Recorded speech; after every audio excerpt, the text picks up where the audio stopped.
కొండలు కూడా విపరీతంగా ఉంటాయి కనిపిస్తుంటాయి. అది ఎక్కి దిగడం అనేది మీకు నల్లమల ఒక మైదాన ప్రాంతాల్లో ఉంటుంది. కానీ మీకు ఆ ప్రాంతం మీరు ఎలాగ అడ్జస్ట్ అయ్యారు మరి? మాకు చాలా మందికి ఏంటంటే నల్లమలైన హార్డ్ అనిపిస్తుంది. అవునా? విపరీతమైన రాళ్ళు, వాటర్ సోర్స్ తక్కువ, ముఖ్యంగా ప్రజలతో సంబంధాలు చాలా పరిమితం. ఏఓబిలో ఎక్కినా కొద్దీ నీకు మెత్తటి మట్టి ఉంటుంది.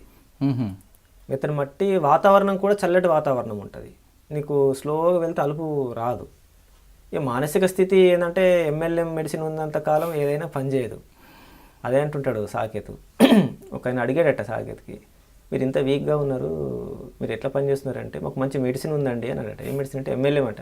అంటే ఏంటంటే మార్క్సిజం లెనిజం మావిజం, ఈ మెడిసిన్ ఉన్నంత కాలం ఎవరు వదిలిపెట్టలేరు అని చెప్పి అది ఉన్నంత కాలం అంటే తిండి ఒకటి నల్లమల కంటే బెటర్ ఫుడ్డే. కాకపోతే ఏంటంటే కొంత అడ్జస్ట్ కావాలి. అక్కడ దొరికేది నేచురల్ ఫుడ్, సామలు, తైదలు, ఇక్కడ తైదాడు సోళ్ళు, తర్వాత బియ్యము, మంచి బెటరు తిండి ఉంటుంది. భాష మెయిన్ సమస్య. అనేక రకాల తెగలు కదా, ఒడియా, నూకదూర, రాన, బగత, కువ్వి, కొటియా. దాదాపు ఆంధ్రప్రదేశ్లో ఉండేటువంటి 32 తెగల్లో దాదాపు ఒక 20 తెగల వరకు ఏఓబిలో ఉంటాయి. అవును. ఇంకా ఒడిశాకి వెళ్తే ఏంటంటే ఇంకెక్కువ కనిపిస్తుంటాయి అన్నట్టు.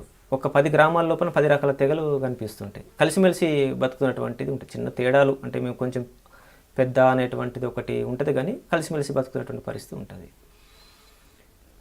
అది కొద్దిగా అంటే పని చేయాలనుకుంటే, అంటే మీరు ఆ పరిస్థితిని అలవాటు చేసుకోవడానికి ఎన్ని నెలలు పట్టింది అక్కడ? అంటే టైం అని చెప్పాను. పనిచేస్తున్న కొద్దీ అక్కడ ఏంటంటే విప్లవోద్యమ ప్రభావం తీవ్రంగా ఉంది. ప్రజల యొక్క గొప్ప అంటే వాళ్ళకు ఉన్నటువంటిది ఏంటంటే పార్టీలో పర్సన్ ఈయన గొప్పోడు అనేటువంటి ఫీలింగ్స్ ఉండవు. ఉన్నంతకాలం వాళ్ళకి ఆమోదిస్తారు. ఎందుకంటే వాళ్ళు మేము వెళ్ళింది 1 సంవత్సరం 6 నెలలు వెళ్దాం, కానీ వాళ్ళు ఏంటంటే 80 నుంచే చూసుకుంటూ వస్తున్నారు పార్టీ. పోతారెడ్డి పీరియడ్ లోపల దాదాపు 140 గ్రామాలను తగలబెట్టినారు. పార్టీ చెప్తున్నటువంటిది ఏఓబిలో రిప్రెషన్ 85 నాటికి పార్టీ బలంగా లేదు. ఆ టైం నాటికి తీవ్రమైనటువంటి నిర్బంధము, చనిపోవడాలు, చాలా ఇబ్బందికరమైన పరిస్థితి. ఇప్పుడు ఛత్తీస్గఢ్లో సల్వాజుడం ఎలాగో అలాగ ఉంది అనేటువంటిది చెప్తుంటుంది పార్టీ. అంటే మీరు వెళ్ళేసరికి ఆ ప్రాంతంలో ప్రధాన సమస్య ఏం కనిపించింది? తిండి సమస్య. మెయిన్ సమస్య తిండి సమస్య, గవర్నమెంట్ నిర్లక్ష్యం. అంటే అన్ని సమస్యలే. గాల్కొండ ఏరియా లోపల ఇప్పుడు ఆ పరిస్థితి లేదని నాకు అనిపిస్తుంది. జీరిగంబలు తాగాను, టెంకంబలు తాగాను నేను. అంటే అన్ని ప్రాంతాలు అట్లా లేదు. ముఖ్యంగా ఏజెన్సీలో కొన్ని గ్రామాలు, పాడేరు వైపు వెళ్తే అది లేదు. కానీ నేను పనిచేసిన ప్రాంతంలో మాత్రం ఉండేది. జీరిగంబలు అంటే జీరుగు చెట్టు, కళ్ళు చెట్టు పిండి తీసి కలిపి తాగినటువంటి అంబలు. అంత తీవ్రమైన పరిస్థితి ఉండేది. మరి ఆ సమస్యను అధిగమించడానికి మీ వైపు నుంచి ఏ విధంగా కృషి చేశారు? ముఖ్యంగా భూములు, సమిష్టి శ్రమ, భూములు మెయిన్గా సాగులోకి తీసుకురావడం అనేటువంటి పార్టీ తీసుకొచ్చినటువంటి ప్రోగ్రామ్. నేను వెళ్ళకముందు అక్కడ విప్లవ ప్రజా కమిటీ అంటే జంతన సర్కార్ ఏదైతే అంటారో అక్కడ ఏర్పాటు చేసినారు. అయితే అది సక్సెస్ కాకుండా ఉంది, కానీ అంతకుముందు 95 నుంచే గ్రామరాజ్య కమిటీ నిర్మాణం చేసి భూ పంపిణీ కార్యక్రమం దాదాపు స్టార్ట్ అయింది. పార్టీ వెళ్ళిన తర్వాత ఫస్ట్ తీసుకున్న ప్రోగ్రాం అడవిని ఆదివాసుల ప్రజలకు చేయడం అనేటువంటిది మెయిన్. దాని నుంచి కొంత సమస్య తగ్గింది. ఇక పార్టీ దాని డెవలప్మెంట్లో ఏంటంటే సాగు భూములను తీసుకురావడం అనేటువంటిది. అప్పుడు ఒక ప్రాబ్లం ఏమంటాడు అంటే, ఇప్పుడు ఉన్న సెక్రటరీ అప్పుడు తను నంబల కేశవరావు, అక్కడ ఫస్ట్ తను ఫౌండర్ ఒక రకంగా. దున్నేవారికే భూమి అనేటువంటిది ఏదుందో ఒక నినాదం తీసుకున్నాను. పీపుల్ చెప్తారు, గుండె దమ్ము ఉండాలి, కొండపోడు నరకాలి అనేటువంటిది ఒక నినాదం. దాని కిందనే అందరూ సమీకృతులైనారు అనేది. ఫారెస్ట్ డిపార్ట్మెంట్ అక్కడ నుంచి పోవడం అనేటువంటిది. అయితే అక్కడ చేసిన పొరపాటు ఏంటంటే కంట్రోలింగ్ లేదు. అక్కడ తెలివైనటువంటి మున్సబు వ్యవస్థ, గ్రామ ఆధిపత్య శక్తులు ఎవరుతున్నారో ఎక్కువ నరికించుకుని వాళ్ళ కంట్రోల్లో పెట్టుకున్నారు.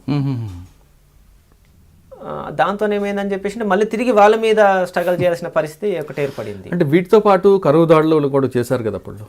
అవును, కరువు దాడులు ముఖ్యంగా జీసీసీ మీద, తర్వాత కొన్ని ల్యాండ్ ల్యాడ్స్ అంటే ఇక్కడ ఉన్న టైపు ల్యాండ్ ల్యాడ్స్ ఊహించలేము మనము. ఎక్కువ అంటే వాళ్ళు శ్రమ చేస్తారు, ఎక్కువ శ్రమను దోపిడీ చేస్తారు.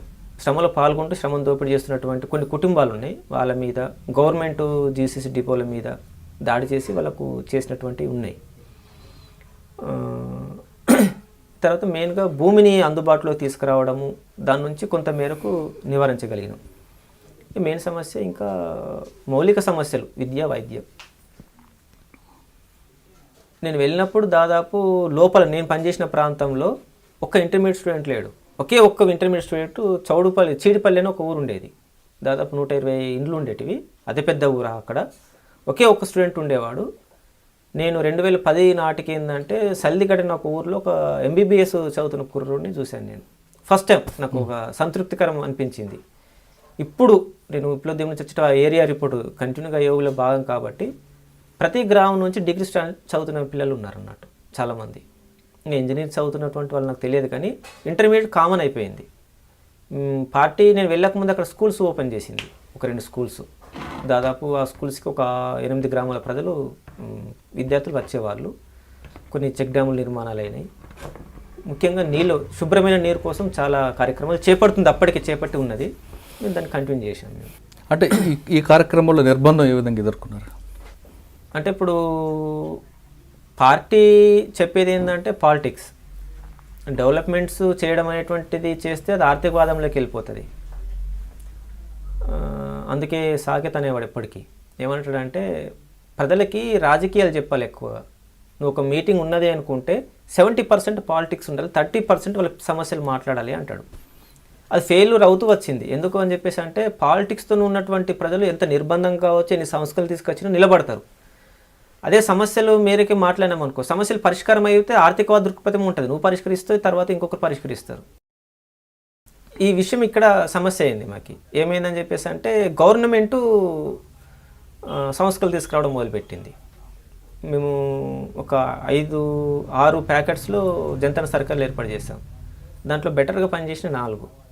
ఈ 4 లోపల మేము ఏమైతే ఇంప్లిమెంటేషన్ చేయాలనుకుంటామో అవే సంస్కరణలు గవర్నమెంట్ ఇంప్లిమెంటేషన్ చేసేది. కొన్ని ప్యాకెట్స్ వ్యతిరేకించినాయి. ఇన్ని సంవత్సరాలు లేని గవర్నమెంట్ ఇప్పుడు ఎందుకు గుర్తుకొచ్చింది అని చెప్పేసి అని. నిర్బంధము అంటే నేను అనేది ఏంటంటే ఒక్క సాయుధ దాడి అనను. ఒక్క ఊరి మీద 12 రకాల నిర్బంధం స్టార్ట్ అయింది. సంస్కరణలు ఇంప్లిమెంటేషన్ చేసినారు. తర్వాత స్వచ్ఛంద సంస్థలు, మతము, డిపార్ట్మెంటు, చివరికి ఏంటంటే ఒక ఊరు వాళ్ళైతే సంతలకు వెళ్ళలేని పరిస్థితి ఏర్పడింది. మేము పలానా గ్రామం వాళ్ళము అని చెప్పలేని పరిస్థితి. అన్నీ నిలబడ్డారు. తర్వాత సాయుధ దాడి తీవ్రమైన తర్వాత ఎప్పుడు కానీ ఏంటంటే ఒక్క దాడి పై స్థాయిలో వెళ్ళినప్పుడు దానికి అనుగుణంగా ఎత్తుగడలు లేనప్పుడు ఏంటంటే అక్కడ సమస్య వస్తుంది. దాంట్లో సకాలంలో ఎత్తుగడలు తీసుకునేటువంటి పరిస్థితి ఉండకపోవచ్చు. నాయకత్వం అక్కడ అందుబాటులో ఉండలేని పరిస్థితి, పార్టీలో కొనసాగుతున్న డీవియేషన్స్, వ్యక్తుల లోపల ఉన్నటువంటి డీవియేషన్స్, దీనివల్ల దాదాపు దెబ్బతిన్నది అక్కడ మూమెంటు. కానీ పార్టీ వెళ్ళలేకపోయినా ప్రజలకి, ఎందుకంటే అనేక నిర్బంధాలు చూసుకుంటూ వచ్చారు వాళ్ళు. అంటే మీరు ఇప్పుడు వెళ్ళిన గాలికొండ ఏరియాతో పాటు ఎంతకాలం పనిచేసి తర్వాత ఎక్కడికి వెళ్ళారు? నేను 2003 కమాండర్ బాధ్యతలు తీసుకున్న తర్వాత అప్పుడు 3 దళాలు ఉండే ఒకటే ఏరియా పరిధి లోపల. 2004లో సెక్రటరీ బాధ్యతలు తీసుకున్నాను అక్కడ. 6లో DC మెంబరు జిల్లా కమిటీ బాధ్యతలు అక్కడే తీసుకున్నాను. 10 వరకు అక్కడే పనిచేసాను, 12 వరకు. 2012 వరకు.